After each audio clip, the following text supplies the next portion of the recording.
Hello everybody, and another story today, and the word I'd like you to look for today in our story is the word amazing. Things are just amazing. So I want you to see if you can see it in our story when I read it. And the story it's called The Seesaw, and it's written by Tom Percival.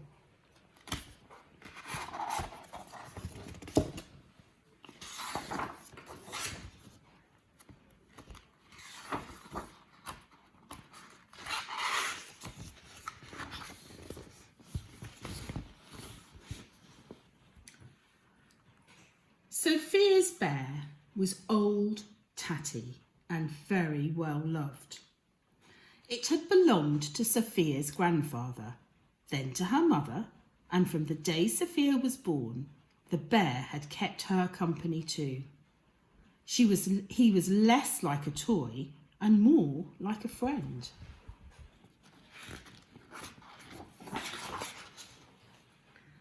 Sophia and her bear enjoyed picnics in the park, long walks through the woods, and one day they even went to the seaside. It was a very long journey. Sophia and her father had to catch a train, a boat, and then finally a bus. But it was worth it.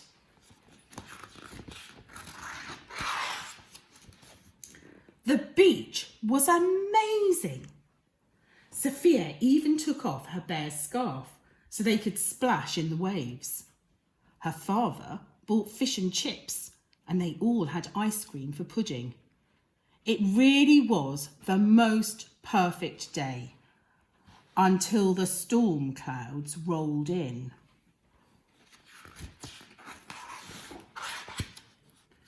Thunder clapped, lightning flashed, raindrops pounded down onto the sand as they packed everything up and rushed for the last bus home.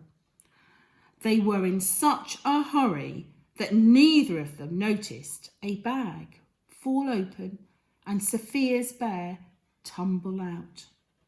Oh no.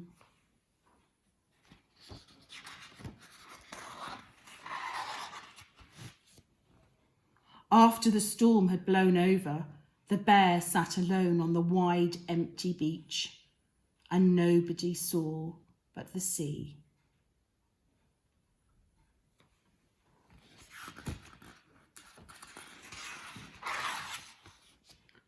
After a while, a seagull flew down and pecked curiously at the bear. The sea saw this and did not like it one little bit. The sea knew how sad the girl would be to have lost her bear, so it decided to help. As it took hold of the battered bear, it almost seemed to whisper, "I'll take you home. I'll take you home. I'll take you home."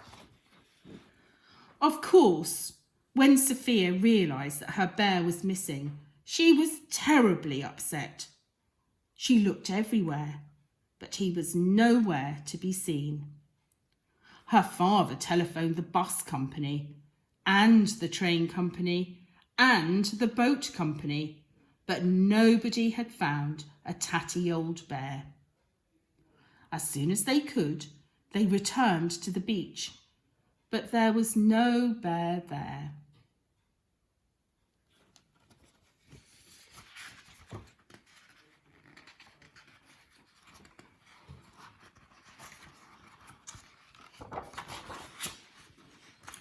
Sophia's father gave her other toys to try and replace the bear she had lost, but none of them were right.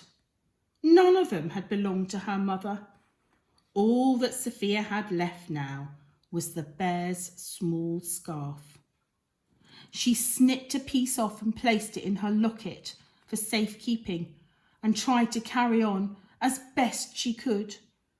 But it was just so hard.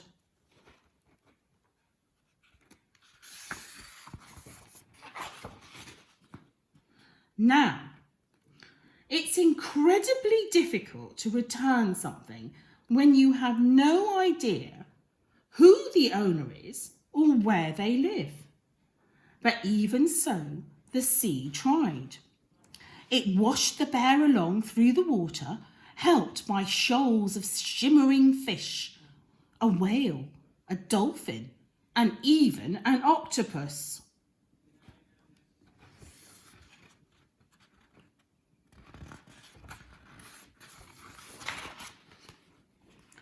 The bear hitched a lift on a boat. He was carried along by a seal. The sea always found a way to guide the bear through the water, but it was not an easy journey.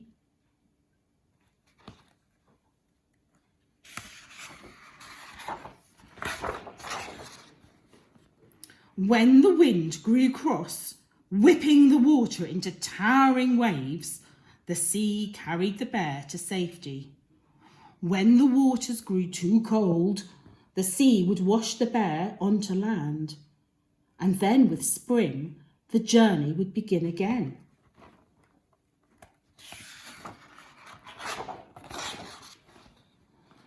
The sea became concerned. It was all taking so long. It carried the bear to every beach and every dock and every harbour too, but with no luck. And so the search went on, beyond the oceans, into lakes and along rivers, which was how the bear came to be gently drifting down a stream one sunny afternoon. A young girl saw the bear floating in the shallow waters and went to investigate. Curious, she picked it up and called out to her grandmother to tell her all about this exciting new find.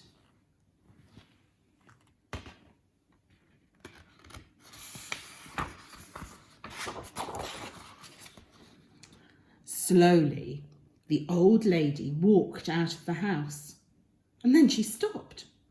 She stared silently for a moment, then rushed forwards to scoop the bear up. Sophia hugged her bear close for the first time in many, many years.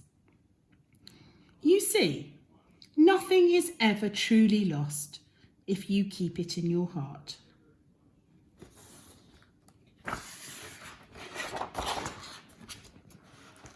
The next day, they returned to the beach Sophia had visited all those years ago.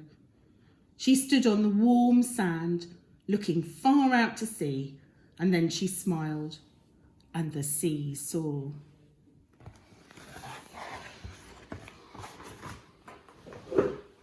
Well, everybody, sometimes you think you've lost something, but as long as you keep it in your heart and remember it, it will be fine. Bye, everybody.